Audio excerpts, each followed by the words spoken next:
Hello friends, it is a pleasure to be back narrating a new story.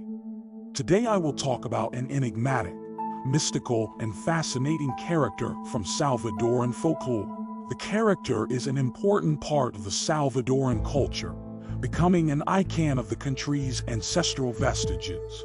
Authors and screenwriters have resumed the figure in their works. In addition, it has been a source of inspiration for the filming of a television series that deals with Salvadoran cultural and social problems from the perspective of the Cipitio legend. The story tells that his mother, the goddess Cipitio, seduced a Nahuatl prince son of Tlaloc, with whom he had a son called Cipit. But her mother never took care of him, and she neglected him to go with her lovers. Tlaloc, upon learning of this, cursed the ungrateful mother to be a horrible woman and condemned Cipit to be a 10-year-old child until the end of the time. The legend narrates that the appearance of the Cipitio is that of a poor child. He is often described naked or in humble clothes. But the most outstanding thing about his appearance is the enormous straw hat, his swollen abdomen, and his turned-over feet. Condemned and wandering, he frequents the mills of the cane mills. He likes to eat and bathe in ashes. He also likes to frequent rivers and is an eternal lover of the girls whom he constantly spies on, whistles or throws pebbles and flowers. His diet is based on ashes and bananas, and if he feels intimidated, he can easily teleport from one place to another. Although it's not offensive, he enjoys harassing people. He usually pulls pranks whereby he makes fun of people with a very outrageous laugh. In the same way, it has been heard mentioned in the Salvadoran language that when a girl is harassed, the solution to howl is to eat in the bathroom, in front of a toilet bowl, because he is supposed to feel disgusting easily when girls have bad habits. So this is supposed to be the most effective solution when a woman is being harassed. One of the most narrated stories among the elderly in El Salvador is the story of little Miriam, who was a girl of indigenous and humble origins, but extremely beautiful. According to the narrative, the girl belonging to a large family used to sneak away on occasions from her parents' care, where she used to go to the banana plantations and spend long periods of time sitting and chatting alone. Many neighbors had noticed the strange habit of the infant, but because it was a girl, they thought it was just the girl's playfulness and imagination. As time passed, the parents discovered their daughter's behavior, and not only that, they also noticed that the girl began to have erratic and wild behaviors and to lose her beauty. She began to look weak and emaciated and sought to spend more time in that place where she used to sit alone.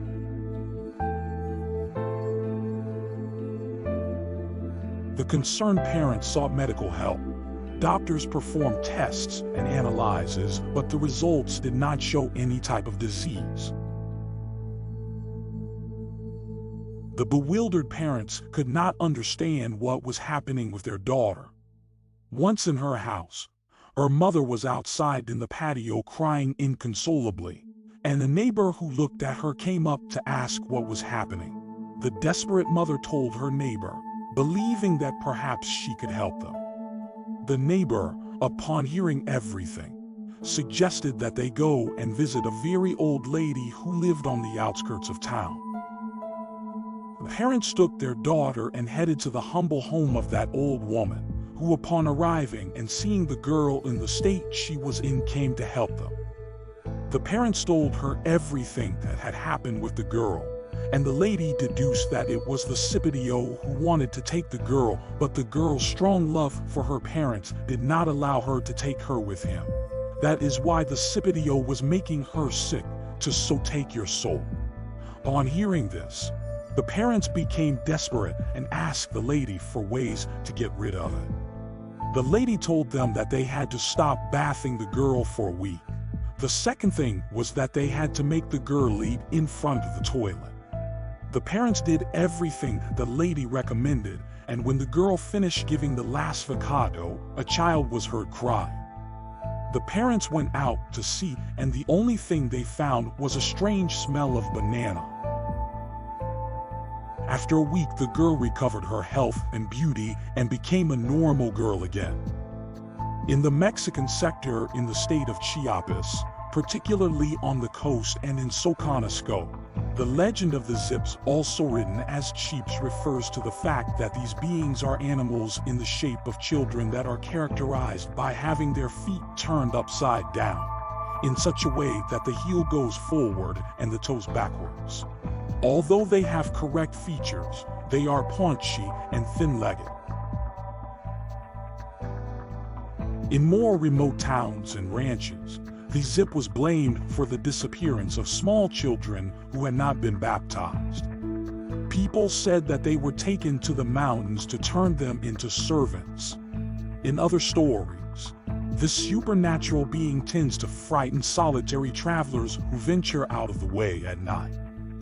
The Zip climbs onto the saddles of those unsuspecting, while laughing and uttering jokes or insults for a few minutes before disappearing into the darkness. It was also common for him to appear to women who bathed in the rivers with the intention of seducing them. In Guatemala, he is known as the Sombreran and is a very small little man, dressed in black, with a large, very shiny belt. He has a black hat, small too, and boots with heels that make a little noise. This character likes to get on horses and tie knots in their tails and manes. These knots, which are so tiny, are very difficult to untie. He also likes to chase and tease women with long hair and big eyes. When he likes a girl, he doesn't leave her in the sun or in the shade. He appears to she at night when she's asleep, and after tangling her hair, she dances and sings to him on her guitar.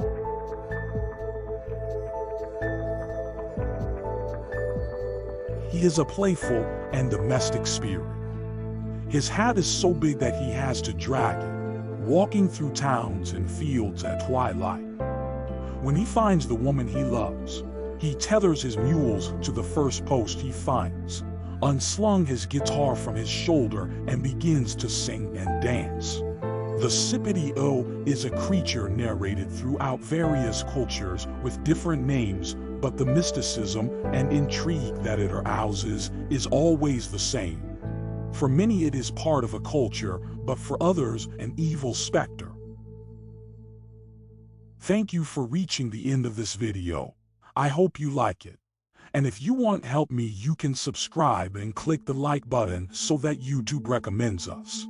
Without further ado, I wish you a happy and gloomy night.